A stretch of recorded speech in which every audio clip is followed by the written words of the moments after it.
money on my mind. Got my 10 in my hand and a gleam in my eye. I'm a loped out gangster, set tripping banker.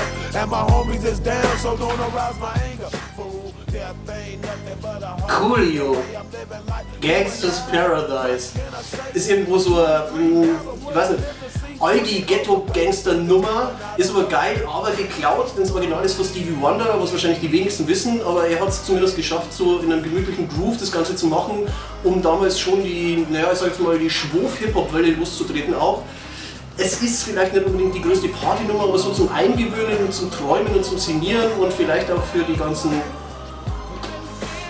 jetzt Gangster noch ziemlich gute Nummer.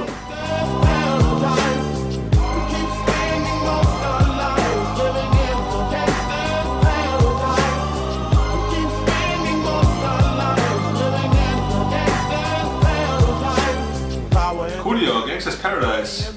Mir gefällt die Nummer.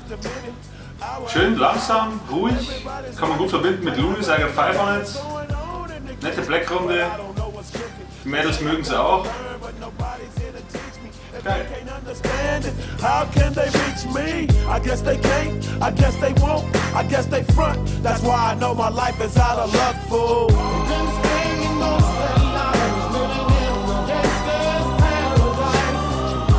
Der verkorkste Bruder Coolio. Was soll man dazu noch sagen? Gangsters Paradise war ein Riesenhit. Der Film dazu war auch mega scheiße. Das einzige Gute in dem Film war, glaube ich, die Michelle Pfeiffer, aber vollkommen Fehlbesetzung eigentlich mit dem Film. Und das Lied, na klar, war ein Riesenhit, aber ich fand es jetzt nicht so toll.